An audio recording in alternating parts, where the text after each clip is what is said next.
So hello everyone, welcome to iBus. आज मैं आपको एक ऐसे स्टूडेंट से आपको मिलाना चाहता हूँ जिन्होंने अभी भी लेक्चरशिप में 38 रैंक से उन्होंने क्वालिफाई किया है। तो चलिए आप बताइए कि आपका नाम क्या होगा, आप कहाँ से हो, आपकी ग्रेजुएशन कब हुई, आपकी पोस्ट ग्रेजुएशन कब हुई, उसके बारे में आप थोड़ा हमें बता सकते हो।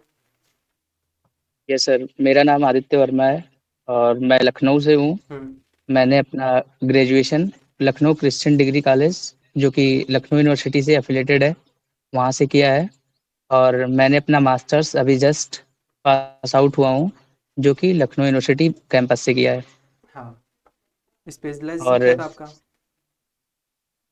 केमिकल साइंस, नहीं, मतलब सेकेंड ईयर में स्पेशलाइजेशन होगा ना। ऑर्गेनिक अच्छा, ऑर्गेनिक ऑर्गेनिक केमिस्ट्री। से होगा।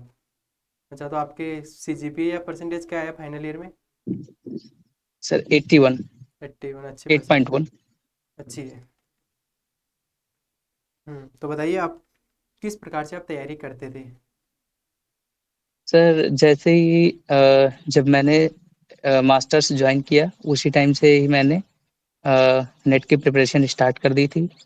और सेकंड फर्स्ट ईयर के लास्ट में मैंने फर्स्ट अटेम्प्ट दिया था, जिसमें मैंने 63 नंबर अच्छी गेन बात है। किए थे।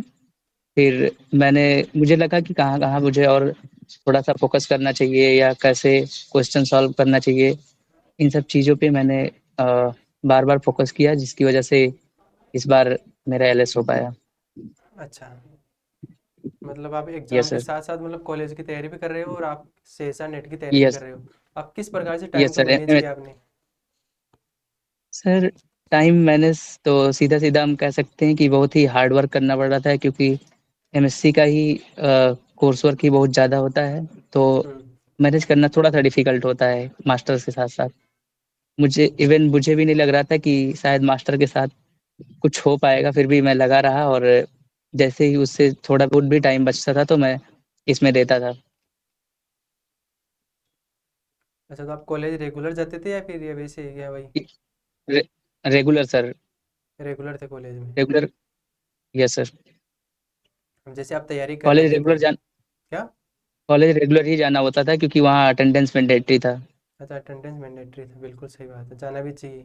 तभी आपको कॉलेज के बारे में यस पता सर। चलेगा, कुछ सीखोगे वहाँ से, कुछ नया सीखने को आपको मिलेगा वहाँ पे। Yes sir.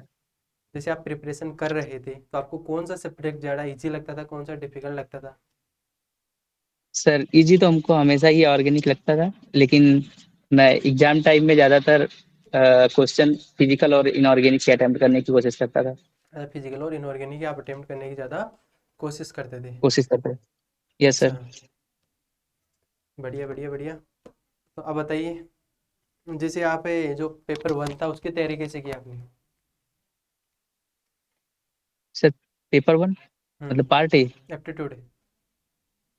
एप्टीट्यूड की सर तो कोई तैयारी नहीं की, बस ऐसे ही जनरल। और अच्छे मार्क्स हैं उसमें भी। कोई अच्छा खास मतलब अलग से उसकी प्रिपरेशन नहीं किया। बस अच्छा, ऐसे मतलब ही जो पहले की प्रिपरेशन के बेसिस पे पहले। आपने तैयारी की उसकी। Yes sir. अच्छा, तो मतलब आप मुझे ये बताइए, अब जैसे आप कॉलेज भी जाते थे, कॉलेज यस से सर। आने के बाद आपने किस प्रकार से आप तैयारी करते थे भाई, किस प्रकार से अपने टाइम को मैनेज सर करते थे, यानी कितने टाइम कॉलेज जाते थे, सर उसके बाद आप तैयारी में लगाते थे? कॉलेज कॉलेज मेरा सर 8 बजे से होता था, 8:15 से हम्म। यूनिवर्सिटी। तो यूनिवर्सिटी में ही मेरी लाइब्रेरी थी, साइबर लाइब्रेरी। तो बीच बीच में कभी कभी गैप हुआ था, होता रहता था। जैसे क्लास हुई तो कभी कभी 1 घंटे का गैप है, 1.5 घंटे का गैप है, या ऐसा कुछ है, तो उस उन सारे टाइम में मैं तुरंत ही लाइब्रेरी चला जाता था। अच्छा थोड़ी दूर पे था। और वो लाइब्रेरी मेरे यहाँ 7 बजे तक खुली रहती थी। तो लगभग 4 बजे तक सारी क्लासेस खत्म हो जाती थी। अच्छा, तो चार चार। बजे के बाद मैं 7 बजे तक वहाँ अपना टाइम देता था। उसके बाद जाता था, क्योंकि मैं खुद ही वहाँ रेंट पे रहता था, तो खाना बनाना या सब कुछ करना भी खुद ही पड़ता था। तो 10 बजे तक मैं सारा काम खत्म करके फिर से पढ़ने बैठ जाता था। 12 बजे तक। फिर मैं 12 बजे तक सो जाता था, ज़्यादा लेट नहीं करता था। अच्छा, फिर मतलब सुबह उठ के फिर जैसे फिर सुबह उठ के खाना वाना बना के फिर मैं यूनिवर्सिटी चला जाता था। यही रूटीन था मेरा पूरा। मतलब आपने स्ट्रगल तो आपकी लाइफ में खूब और किया है, लगता है मुझे कि एमएससी के साथ यस सर। साथ। नहीं, एमएससी के साथ साथ यस सर। बहुत रेयर केस में स्टूडेंट होते हैं जो एलएसए वगैरह निकाल लेते हैं। सर मुझे भी नहीं लग रहा था, क्योंकि मेरा जून लास्ट में एमएससी का एग्ज़ाम खत्म हुआ है। अच्छा, तो एमएससी के साथ रिवीजन साथ करने ही का तो भी वो 7 जून में उसका वो होता है अपना सीएसआर का, जून जून जुलाई के में खत्म आसपास। जुलाई में था हाँ, सर। तो इतना बड़ा सिलेबस इतने कम टाइम में रिवाइज कर पाना या फिर कोई नई चीज़ें पढ़ पाना थोड़ा सा मुश्किल हो थोड़ा जाता सा है। डिफिकल्ट हो जाता है, हाँ। Yes sir. अच्छा। फिर भी आपने इतना टाइम मैनेज किया, देखो सबसे बड़ी बात तो ये है। जब आपका एमएससी के साथ रिजल्ट भी लग गया, आपका रिजल्ट भी मिला आपको, रैंक से साथ साथ आपका एलएसबी क्वालिफाई हुआ, तो बाद में आपके यस कॉलेज सर। वालों ने क्या यहाँ बोला, आपके दोस्तों ने क्या मैं बोला, आपके पेरेंट्स वगैरह ने क्या बोला आपको? सारे ही दोस्तों का भी इसमें बहुत ही अच्छा रोल रहा है।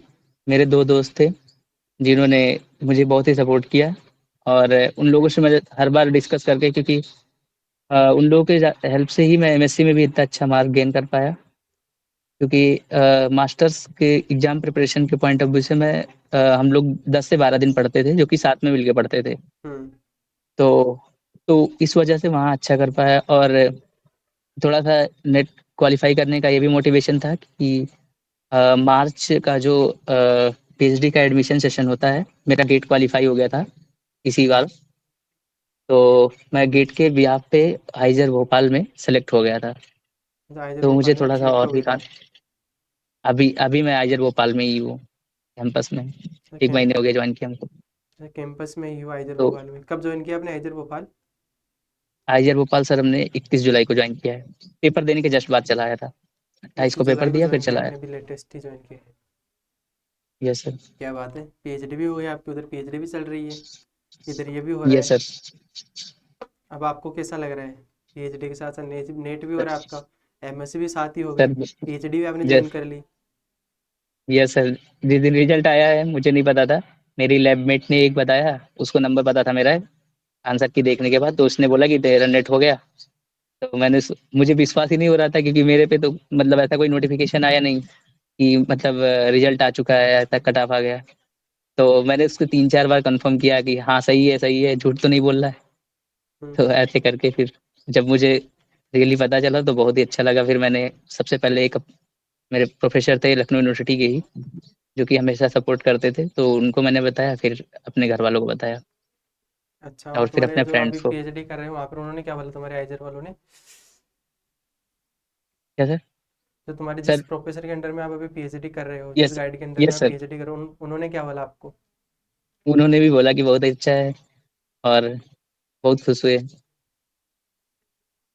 अच्छा, यस सर। बहुत बढ़िया, कॉन्ग्रेचुलेसन भाई, मेरे कॉन्ग्रेचुलेसन। अच्छा, तो आपने मतलब कौन सा अटेम्प्ट था आपका ये? ये सर मेरा सेकंड अटेम्प्ट था। अच्छा, तो आप फ्यूचर में अब और क्या सोचोगे, आगे आगे क्या प्लानिंग है आपको पीएचडी के बाद में? सर अभी तो पोस्ट डॉक के लिए एब्रॉड सोच रहे हैं वो पोस्ट डॉक के लिए आफ्टर पीएचडी। अच्छा। Yes sir.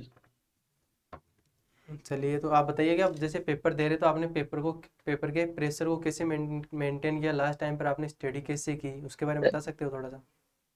सर मेंटेन करने का तो सबसे पहले मैं पार्ट सी में गया और उसका इस बार तो मुझे पार्ट सी में कुछ ज़्यादा ही टाइम लग गया था। फिर मैंने टाइम देखा तो उसके हिसाब से फिर मैंने हैंडल किया। तो पार्ट ए मुझे थोड़ा सा इजी लगा, बी भी सही लगा। ओवरऑल तो इस बार टफ था पेपर लेकिन ठीक लगा मुझे। इतना ज़्यादा मुझे कोई प्रेशर नहीं लगा अच्छा। क्योंकि मुझे बस मेरे दिमाग में ये था कि ठीक है जो आ रहा है उतना करना है, बाकी कोई प्रेशर नहीं लेना है क्योंकि ऑलरेडी ऑलरेडी मैं यहाँ इनरोल्ड हो चुका था पीएचडी के लिए। हाँ, तो इस वजह से भी शायद मुझे इतना प्रेशर नहीं था। आपने फ्री माइंड दिया है, जो भी कुछ दिया है फ्री माइंड दिया है। Yes sir. वही होता है एग्जाम में, और प्रेशर मुझे की जहाँ वजह से क्वेश्चंस गलत गलत रॉन्ग क्वेश्चन होने की पॉसिबिलिटी रहती है कि प्रेशर, जिसने प्रेशर मेंटेन कर लिया वो ये- उसका एग्जाम क्वालिफाई हो गया, समझो। सर जैसे मैंने पिछली बार जो फर्स्ट अटेम्प्ट दिया था उसमें मुझे लगता है मुझे खुद से लग रहा था कि शायद मैंने उस टाइम कुछ ज़्यादा ही मेहनत किया था और रिवाइज भी अच्छे से किया था, बट उस बार नहीं हो पाया। अच्छा, उस बार आपका और नहीं हुआ। लेकिन यस सर, लेकिन इस बार शायद उतना टाइम भी नहीं दे पाया था मैं एडमिशन के चक्कर में या फिर एमएससी के एग्जाम के चक्कर में। फिर भी इतना अच्छा हो पाया कि मैंने इतना तो नहीं सोचा था कि इतना अच्छा हो पाएगा, बट मैं सिर्फ मुझे लगता है कि मेरे रिलैक्स होने की वजह से ही इतना अच्छा हो पाया हाँ, वो रिलैक्स माइंड जो की भी वजह हुआ। से ही आपका इतना अच्छा हो पाया है। Yes sir. अच्छा, आप जो बच्चे आपको यूट्यूबर देखेंगे, आप उनको क्या बोलना चाहोगे? हम तो सर सभी को यही बोलना चाहेंगे कि ज़्यादा से ज़्यादा मेहनत करें और ज़्यादा कोशिश ये करें कि फिजिकल और इनऑर्गेनिक के क्वेश्चन अटेम्प्ट करने की कोशिश करें, क्योंकि ऑर्गेनिक के क्वेश्चन थोड़ा टाइम टेकन हो जाते हैं और गलत होने के चांसेस ज़्यादा रहते हैं। और मेन तो है कि सबसे ज़्यादा हार्ड वर्क ही सबसे ज़रूरी है, ज़्यादा से ज़्यादा क्वेश्चन करें और देखते रहें कैसे किस टाइप के क्वेश्चन आ रहे हैं, प्रीवियस ईयर देखते रहें। हम्म। यही है सर। तो आपको यही बोलना है। आपको कुछ ये और सर। पूछना है, कुछ आपके मन में किसी प्रकार का डाउट हो तो पूछ सकते हो। एक बार अपना नहीं कैंपस सर दिखा ऐसा सकते कुछ। हो, फ्रंट वाला कैमरा ओपन करके। फ्रंट। लैपटॉप में ले रहे हो क्या आप? नहीं नहीं सर, फोन में ही। तो फ़ोन का फ्रंट कैमरा चालू होता होगा। फ्रंट ही आना सर। बैक। नहीं नहीं, back camera. Yes sir, yes sir. अभी तो सर मैं मैच के लिए आया था, तो इधर ही है। हम्म। इधर पूरा ग्राउंड है, प्ले ग्राउंड।